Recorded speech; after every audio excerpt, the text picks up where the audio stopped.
Call it whatever you want. Betrayal is still betrayal. I was going through some quarterly reports at my desk when Jennifer's name flashed on my phone screen. She'd been away for 3 days at some corporate training event in Phoenix, and I figured she was calling to tell me about her day. I answered on the second ring, asking how things were going. There was a pause. Not the comfortable kind we usually had, but something heavier hanging in the air. Then she said those 4 words nobody ever wants to hear. We need to talk. I put down my pen and leaned back in my chair, telling her to go ahead. Another pause, and I could hear typical hotel sounds in the background. Elevator chimes, people chatting in corridors. Then she dropped it on me. She'd met someone there at the conference. They'd been spending time together, talking, getting close. I asked her to clarify what she meant by met someone. She explained they'd been spending time together, talking about everything.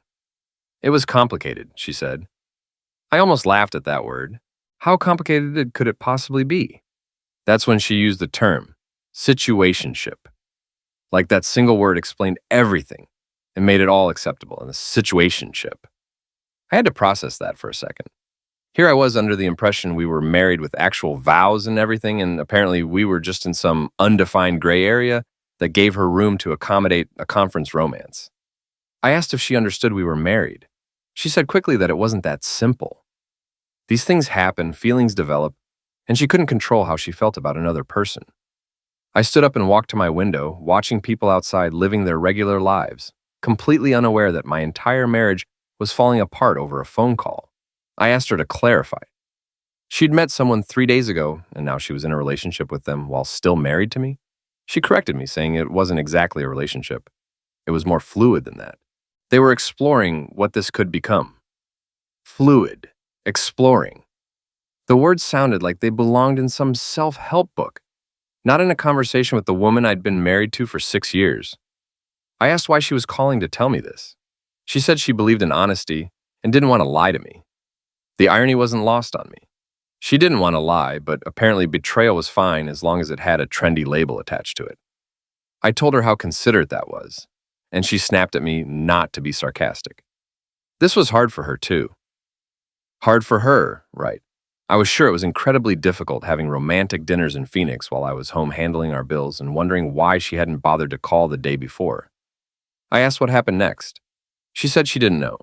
She needed time to figure things out to see where this might lead. I clarified that she wanted to do this while remaining married to me. She said she wasn't asking me to make any decisions right now. She just wanted me to know what was happening. I looked at our wedding photos sitting on my desk. 2 people who thought they understood what forever actually meant. I told her I appreciated the heads up. She said she'd be home tomorrow evening, and we could talk more then, figure out how to handle this situation, handle this. Like it was a scheduling conflict instead of her actively choosing someone else over me. I said sure, we'd talk when she got back. She said softly that she loved me, that this didn't change that. I hung up without responding to that statement. I sat back down at my desk and stared at the quarterly reports I'd been working on. Suddenly, they seemed completely meaningless. My phone buzzed with a text message from her, but I didn't look at it. Instead, I opened my laptop and started searching for divorce attorneys in my area. The next morning, I called in sick to work. Not because I was actually ill, but because I had more pressing matters to deal with. I'd spent half the night researching divorce lawyers and the other half thinking about how someone throws away 6 years of marriage for a 3-day conference fling. By 9 in the morning, I was sitting in the office of Robert Hayes, a divorce attorney whose reviews had been solid and who, more importantly, was available immediately. He looked over the notes I'd written down and asked about this situationship she'd told me about. I explained that's what she called it. Apparently, it meant she could have everything she wanted without consequences. Robert nodded like he'd seen this pattern before. People use modern terminology to make traditional cheating sound progressive and acceptable, he said. He leaned forward and told me the good news. If I wanted to move forward with this, we could have paperwork ready by tomorrow. That quickly? I asked. He explained that infidelity is infidelity regardless of what someone calls it. And she'd confessed to it voluntarily, which made the process much easier. I signed the retainer agreement and walked out of his office with a concrete plan. The papers would be ready by 5 the next afternoon, perfect timing for when she arrived home. My next stop was the bank. I withdrew enough cash to cover immediate expenses and opened a separate account in just my name. Everything legal and documented. I wasn't trying to hide assets or play games, just protecting myself from any surprises she might have planned. Then I called my friend Tyler Morrison. He picked up on the first ring saying he hadn't heard from me in a while and asking what was going on. I told him I needed a favor. Could he help me move some boxes tomorrow evening? Moving boxes? He sounded confused. Were Jennifer and I buying a new place? Not exactly, I said. I'd explain when I saw him. That afternoon, I went through her social media profiles carefully. She'd posted several pictures from the conference, and there he was in multiple photos, standing close to her, his hand on her lower back, both of them looking incredibly comfortable together. The comments from her colleagues were revealing. Lots of heart emojis, comments saying, "You two are so cute together," and similar messages. I took screenshots of everything. Robert had mentioned that documentation would be helpful, though with her confession, it was probably unnecessary. By evening, I had everything organized. Fresh sheets on the guest bedroom, her suitcase pulled down from the closet, and a mental inventory of which items were definitely hers. I even ordered moving boxes online, with expedited delivery scheduled for the next day. My phone had been buzzing constantly, with texts from her throughout the day.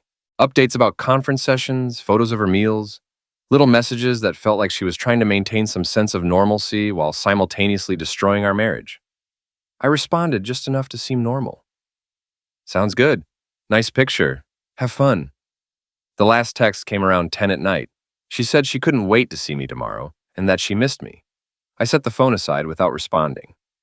She missed me while exploring a fluid relationship with conference guy?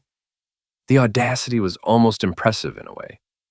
I spent the evening researching our joint accounts, making absolutely sure I understood exactly what needed to be separated. Credit cards, streaming services, insurance policies. Marriage creates numerous financial connections that need to be carefully untangled. Around midnight, I found myself looking at our wedding album, not from nostalgia, but trying to figure out when things had actually changed. When did the woman who promised to love me through everything decide that promises could be fluid too? I closed the album and put it in a box with her name written on it. Tomorrow evening was going to be very interesting indeed. The next day moved like a perfectly choreographed operation. Robert called at 4 in the afternoon. The papers were ready. Did I want to pick them up or should he deliver them? I said I'd come get them. I drove to his office and reviewed everything twice. Petition for dissolution of marriage, financial disclosures, temporary restraining orders on joint accounts. Everything we'd discussed. Clean, thorough, and absolutely final. Robert asked if I was sure about this as I signed where he indicated. I told him she'd made her choice 3 days ago. I was just making mine official now. By 5:30, Tyler arrived with his truck. I'd already pulled out all the boxes and had most of her belongings sorted and organized. Her clothes, personal items, books, that expensive coffee maker her sister had given her last Christmas. Everything that was distinctly hers. Tyler said the boxes were heavy as he lifted one full of her shoe collection. He asked if I wanted to tell him what happened. I explained that she'd decided our marriage wasn't exclusive enough for her preferences. Tyler stopped mid-lift and asked if I was serious. I told him she'd called me the day before from Phoenix. Apparently, she was in a situationship with someone from her conference. Tyler asked what my reaction was, and we kept working efficiently. He didn't ask too many questions after that, which I appreciated. By 7, everything was packed and stacked neatly by the front door. Her suitcase sat on top of the pile, ready for immediate departure. I changed the locks while Tyler went to grab us some dinner. Simple deadbolt replacement that took about 20 minutes. I wasn't locking her out permanently, just ensuring she couldn't walk in like nothing had changed. Tyler said she was going to lose it when she saw everything as we ate. I agreed that was probably true.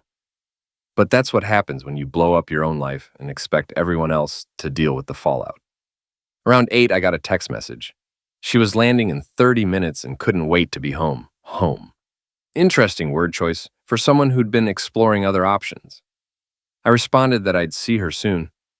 Tyler left around 8:30 after helping me move a few furniture pieces to fill the spaces where her things had been. The house looked different, but not empty. More like it had been edited and streamlined. At 9:15, I heard a car pulling into the driveway. I sat at the kitchen table with the divorce papers positioned in front of me and waited. She tried her key first. I heard the confusion when it didn't work, then the sound of her trying it again. After about a minute, she knocked on the door. I opened it and stepped aside. She looked tired from traveling, but smiled when she saw me. She said her key wasn't working and asked if something had happened with the lock. That's when she noticed the boxes stacked by the door. Her smile disappeared as she looked from the boxes to the papers on the table, then back to me. She asked what all this was. I told her simply that it was her things. She walked over to the table and looked at the documents more closely. She read aloud, "Petition for dissolution of marriage." She looked up at me in shock. "I'd filed for divorce yesterday," I confirmed, right after our conversation. But she'd said we needed to talk, to figure this out together. I told her she'd figured it out in Phoenix. I was just catching up with the situation. She sat down heavily in the chair across from me. This wasn't what she wanted, she said. I asked what exactly she had wanted. To keep me on standby while she explored her situationship? She insisted it wasn't like that. I told her to explain it to me then. Use small words so I could understand how being married to me while romantically involved with someone else wasn't exactly like that. She was quiet for a long moment before saying she'd thought I'd be more understanding. Understanding of what? That she'd met someone and decided our marriage vows were more like flexible guidelines. She said people grow apart. Feelings change. She was trying to be honest with me about what was happening. I pointed out that Honest would have been talking to me before she started her romance novel in Phoenix. What she'd done was notification, not honesty. She looked around the room, really seeing all the changes for the first time. She asked if I'd packed everything. I confirmed I'd packed everything that belonged to her. I'd been very careful to make sure I didn't take anything that was hers. She asked where she was supposed to go. I pulled out my phone and showed her a screenshot I'd taken of a nearby hotel website. I'd taken the liberty of checking their availability. They had extended stay rates if she needed more time to make permanent arrangements. She stared at me, like she'd never seen me before in her life. I had this all figured out, she said. I told her one of us had to take charge of the situation. She sat there staring at the divorce papers for what felt like 10 minutes, but was probably closer to 2. I could see her brain working overtime, trying to process that her carefully planned revelation hadn't gone according to her script. This was insane, she finally said. I couldn't just end a 6-year marriage because she was honest with me about having feelings for someone else. I corrected her. I wasn't ending it because she was honest. I was ending it because she was having an affair and calling it a cute name to make herself feel better. She said it wasn't an affair. They hadn't even... She trailed off. I asked her to finish that sentence. They hadn't even what? Slept together? Was that the line she thought actually mattered here? She shifted uncomfortably in her chair. They'd connected emotionally, she said. Sometimes that just happens. I pointed out that it happened while she was married to me, which is generally called cheating, regardless of which specific emotions got involved. She stood up and started pacing around the room. I was being incredibly rigid about this, she said. Relationships evolve over time. People can have meaningful connections with multiple people. I almost laughed. Was she seriously trying to sell me on polyamory right now? She said she was trying to explain that love isn't always neat and simple. When she met David, I leaned back in my chair. So we're giving him a name now. I told her to go ahead and tell me about David. Her face flushed slightly. He was intelligent, funny, easy to talk to. They'd spent hours discussing everything, work, life, dreams, future plans, things we never talked about anymore. I asked when the last time was that she'd tried to have one of those conversations with me. She said that wasn't the point. I told her it was exactly the point. She'd stopped investing in our marriage months ago, found someone new to invest in instead, and now wanted credit for being honest about it. She stopped pacing and faced me directly. She wanted credit for trying to handle this maturely instead of sneaking around behind my back. She'd told me the truth. I pointed out she'd told me after she'd already decided to pursue him. That's not maturity. That's damage control after the fact. She asked if I was really going to throw away everything we'd built together because she had feelings for someone else. I told her I wasn't throwing anything away. She'd already done that. I was just cleaning up the mess she'd made. She walked over to her boxes and opened one, pulling out a framed photo of us from our honeymoon. She asked if I remembered this, remembered how happy we were back then. I said I remembered thinking I was marrying someone who understood what marriage actually meant. She said people change. She wasn't the same person she was 6 years ago. I agreed, clearly not. The person I married wouldn't have started a romantic relationship with someone else and expected me to be understanding about it. She set the photo down and looked at me with something that might have been desperation. What if she ended it? What if she told David this was a mistake and we worked on our marriage instead? I asked if she could really do that, just turn off her feelings for him because I wasn't okay with sharing her. She said if that's what it took to save our marriage, then yes. I studied her face carefully. She didn't mean that. She was just scared because this wasn't playing out how she'd imagined it would. Of course she was scared. She was about to lose her husband over a misunderstanding. A misunderstanding? I asked if she thought I'd misunderstood something about her being in a situationship with David. She said I was overreacting to something that didn't have to destroy us. I stood up and walked to the window. Outside, Mrs. Anderson from across the street was watering her flowers. Normal evening activities for normal people with normal problems. I asked her a question without turning around. If I'd called her from a business trip and told her I'd met someone, that I was exploring a connection with another woman, how would she have reacted? The silence stretched long enough that I turned back to look at her. That would be different, she said finally. I asked how it would be different. Because I wouldn't do that, she said. I asked why not. According to her own logic, feelings just happen. People connect with others. Relationships evolve naturally. She said I was being ridiculous. I told her I was using her exact logic. If it was okay for her to explore meaningful connections with other people while married to me, why wouldn't it be okay for me to do the exact same thing? She didn't answer, which was an answer in itself. I continued, here's what I thought had actually happened. She got bored with our routine. David made her feel excited again, made her feel special. And instead of bringing that energy home to work on us, she decided to keep both options open. Now she was upset because I wasn't playing along with her backup plan. That's not, she started. She'd never thought of me as a backup plan. Then why was she here trying to negotiate instead of in Phoenix with David? If he was such an amazing connection, why wasn't she pursuing that instead of trying to keep me around? Her phone buzzed on the table. The screen lit up with a text message and I could see the name David clearly displayed. She quickly flipped it face down, but I'd already seen it. I observed that he was texting her, probably wondering how the conversation with her husband had gone. She said it wasn't like that. I told her to show me the message then. She said that was private.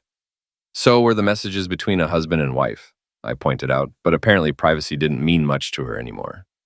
She picked up her phone and clutched it against her chest. She wasn't going to let me invade her privacy just because I was angry. Privacy, interesting concept coming from someone who wanted to maintain romantic relationships with two different men simultaneously, I said. She insisted she never said she wanted to maintain both relationships. I reminded her she'd never said she didn't either. In fact, what she'd specifically said was that she needed time to figure out where things with David might go. That sounded exactly like wanting to keep her options open to me. She slumped back into the chair, looking exhausted. She didn't know what she wanted. This whole situation was confusing for her. I told her it really wasn't that complicated. She wanted David? Go be with David. She wanted to work on our marriage? Cut contact with David and commit to rebuilding what she'd damaged. But she didn't get to have both options.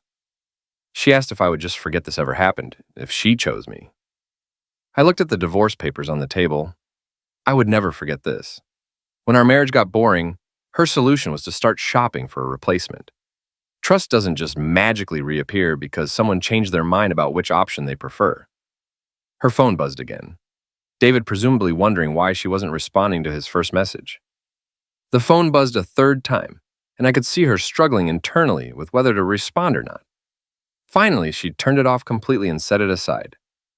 There. Was I happy now? I told her turning off her phone didn't make David disappear. It just meant she was avoiding the conversation she needed to have with him about whether she was leaving her husband for him or staying married and cutting contact. Basic adult decision-making. She rubbed her temples like she had a headache developing. This was all happening too fast. She needed time to think about everything. I pointed out she'd had 3 days to think. 3 days of romantic dinners and meaningful conversations with David while I was here believing I was in a committed marriage. How much more thinking time did she need? She insisted she wasn't trying to hurt me. I acknowledged that, but said she did hurt me. And now she was trying to minimize that by saying it wasn't intentional, like that somehow changed anything. She looked around the room again, taking in all the empty spaces where her belongings used to be. Where had I put her coffee machine? Box 3, I said, along with all the specialty pods she'd spent $80 on last month. She said she couldn't believe I'd packed everything. It was like she'd never lived here at all. I told her that was precisely the point. She said I was being cruel. I corrected her. I was being efficient. She'd made her choice. I was just helping her follow through with it. She came back and sat down, looking completely defeated. What if she'd made a mistake? What if she was just confused and overwhelmed by everything? Then she'd learn something important about herself, I said. Some people get overwhelmed and talk to their spouse about it. Others start situationships with strangers at conferences. Now she knew which type of person she was. She said I was being cold. I told her there was a difference between being cold and protecting myself. Her phone lit up even though it was turned off. Someone calling persistently enough to trigger the emergency bypass feature. She glanced at it and her expression changed. It was her sister, she said. I told her to answer it. She asked if I minded. I asked why I would mind. Her family was going to find out about this eventually. Might as well start now. She answered on the 4th ring. I could hear her sister's voice through the phone, excited and cheerful about something. Jennifer held the phone away from her ear and looked at me apologetically. She told her sister Amanda that she'd just got home. Actually, Amanda, something had happened. Could she call her back later? More excited chatter from Amanda's end. It was complicated. She'd explain everything later, she promised. She hung up and immediately started typing a text message. I asked if she was letting Amanda know she was getting divorced. She said she was asking if she could stay there tonight. Good plan, I noted. Hotels got expensive long term. She finished typing and set the phone down. Amanda wanted to know what had happened. What should she tell her? I suggested the truth would be a novel approach. She said the truth was complicated. I disagreed. She'd had an affair and I'd filed for divorce. That was the truth. She insisted she didn't have an affair. I asked what she'd call having feelings for someone and acting on those feelings while married to me. She was quiet for a long moment before saying she would call it the biggest mistake of her life. Now we were getting somewhere, I said. Her phone buzzed with a text response from Amanda. She read it and sighed. Amanda said she could stay as long as she needed to, but she wanted the full story tomorrow. I noted that Amanda always was the smart one in her family. Jennifer said her sister was going to ask questions she didn't know how to answer. Like what? Like why she'd thrown away a good marriage for someone she barely knew. That was a fair question, I agreed. What was her answer going to be? She looked at me with something that might have been genuine regret. She honestly didn't know why she'd done this.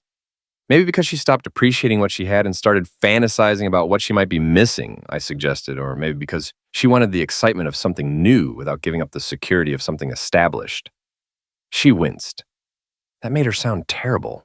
It made her sound selfish but human, I said. She asked if there was really no way to fix this anymore. I walked over to the table and picked up the divorce papers. She could have fixed it by talking to me when she started feeling disconnected. She could have fixed it by putting energy into our marriage instead of into David. She could have fixed it by coming home and having an honest conversation about problems instead of calling to announce her situationship. But I couldn't fix it now. Now she'd just be choosing me because I wasn't tolerating her other choice. That wasn't fixing anything. That was just settling for her backup plan when her first choice became inconvenient. She started to cry then, quietly but steadily. She'd really screwed this up, hadn't she? Completely, I agreed. And I wasn't going to give her another chance. What would that even look like? Her promising to stop talking to David, me pretending to trust her again, and both of us hoping she didn't meet another exciting stranger at the next conference? She said it wouldn't be like that. I asked how she knew. 3 days ago, she would have said cheating on me wouldn't be like her either. She wiped her eyes with the back of her hand. She was going to regret this for the rest of her life. Probably, I agreed, but that's what consequences were for. She stood up and started loading her things into her car. I helped her carry the boxes, not out of kindness, but because I wanted them gone from my house. With each trip back and forth, the house felt more like mine and less like ours. When we loaded the last box, she turned to me in the driveway. What happened now? Now she figured out her life without me in it, and I figured out mine without her. Whatever happened between her and David was between the two of them. I wasn't part of that equation anymore. She got in her car and rolled down the window. She wanted me to know that she did love me. She still did. I told her I believed her. But love wasn't enough when it came with footnotes and exceptions. She drove away and I stood in the driveway watching her taillights disappear around the corner. After 6 years of marriage, it was over. Just like that, I went inside and locked the new deadbolt. The house was quiet in a way it hadn't been for months. Not empty quiet, but peaceful quiet. Like I could finally breathe normally again. My phone buzzed with a text from Tyler. How did it go? I typed back that it went better than expected and thanked him for the help. He asked if I was okay. I looked around the living room, already mentally rearranging furniture to fill the spaces where her things used to be. Yeah, I typed back. I think I actually am. 3 months later, I was sitting in Robert Hayes' office again, this time for the final signature on the divorce decree. Everything had proceeded smoothly throughout the process. No contested assets, no dragged-out negotiations over who got what. She'd signed everything without argument, which surprised me initially until I realized she was probably eager to make it official so she could move forward with David without the complication of still being married. Robert slid the stamped papers across his desk. That was it. I was officially single again. He asked how it felt as I reviewed the final documents one last time. Like I should have done this months ago, I said, and I genuinely meant it. The last 3 months had been the most peaceful I'd felt in over a year. No more walking on eggshells around her moods and trying to figure out what I'd done wrong. No more wondering why she seemed so distant all the time. No more making excuses for why she didn't seem interested in spending time together anymore. All those red flags I'd been ignoring suddenly made perfect sense in hindsight. I'd thrown myself into work and picked up some hobbies I'd abandoned during our marriage. Started running again 5 mornings a week, learned to cook properly instead of relying on takeout every night. Even painted the living room a color I actually liked instead of the beige compromise we'd settled on years ago. The house felt like my home again. My phone had been mercifully quiet regarding any drama from her end. I'd heard through mutual friends that she and David were officially together now and that she'd moved to Phoenix to be with him. Apparently, the long-distance thing had been too complicated for their situationship, so she'd quit her job here and started fresh out there with him. Amanda had called me exactly once, about 2 weeks after everything happened. That conversation had been interesting. She said she just wanted to understand what had happened because Jennifer's story didn't make much sense to her. I asked what Jennifer had told her. Amanda said Jennifer claimed we'd grown apart and decided to divorce, but that didn't explain why she'd moved to Phoenix or why everything had happened so fast. I gave Amanda the actual facts without editorializing or adding my own commentary. She listened in complete silence, then said quietly that she was really sorry. She'd thought she knew her sister better than that. I told her people surprise us sometimes, just not usually in ways that torpedo their entire life. That was the last I'd heard from Jennifer's family. I assumed they were processing their own disappointment in her choices. Tyler and I were grabbing lunch after I left Robert's office when he asked the question I'd been expecting for months. When was I going to start dating again? Eventually, I said. He pointed out that wasn't really an answer. It was the only answer I had right now, I told him. I wasn't in any hurry to jump back into something serious. He said he wasn't talking about serious relationships. He was talking about getting back out there, meeting people, having some fun with life. I considered this while working on my burger. The truth was, I felt better about myself now than I had in years. More confident, more settled in my own skin, more clear about what I actually wanted from life. But I also wasn't naive enough to think I was ready to trust someone else with my heart just yet. I told Tyler I was good where I was for now, just building my own life again on my own terms. He said that was fair enough, but he warned me not to become one of those guys who swears off women completely because one woman screwed him over. I assured him I wasn't swearing off anything. I was just being selective about who got access to my peace of mind. Tyler nodded approvingly and said, that was actually pretty mature. When I got home that afternoon, there was an envelope in my mailbox with no return address written on it. Inside was a handwritten note from Jennifer. She knew she was probably the last person I wanted to hear from, but she wanted me to know that she and David had broken up last week. Turns out a relationship built on betraying someone else doesn't have the strongest foundation. Who would have thought? She wasn't writing to ask for anything or to try to fix what she'd broken. She just wanted to apologize for being so selfish and short-sighted about everything. I deserved better than what she'd given me, and she hoped I would find someone who appreciated what she'd been too immature to value properly. She hoped I was happy. I read it twice, then put it in the kitchen drawer with other random papers I might need someday but probably wouldn't. I felt absolutely nothing reading it. No satisfaction that David hadn't worked out the way she'd hoped. No temptation to reach out and commiserate with her. No anger about the timing of her newfound clarity. Just nothing, which actually felt like real progress. That evening, I called my mom to let her know the divorce was officially finalized. She'd been supportive throughout the whole process, but I could tell she was disappointed about how things had turned out. She genuinely liked Jennifer, had been looking forward to grandchildren someday, had probably imagined holiday gatherings that would never happen now.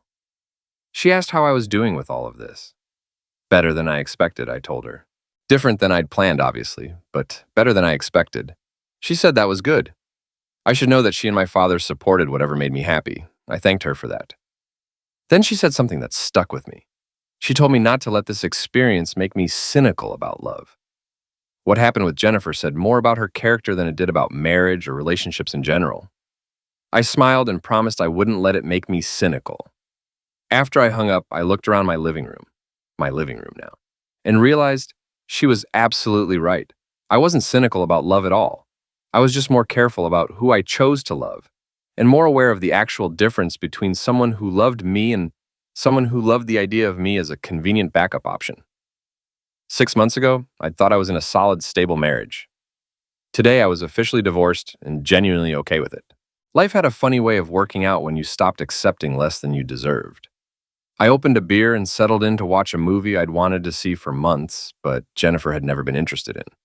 Small freedoms like that, but they added up to something much bigger. They added up to a life that was completely mine again, and that felt pretty good. Outside, I could hear Mrs. Anderson working in her garden like she did most evenings. Normal evening activities for normal people having normal problems. The difference was that now I was one of those normal people again, instead of someone living in denial about his marriage falling apart. It had taken me 34 years to learn that sometimes the best thing you can do for yourself is refuse to accept unacceptable behavior, even from people you love, especially from people you love. The movie started and I settled back into my couch now, and enjoyed the peace of an evening that belonged entirely to me.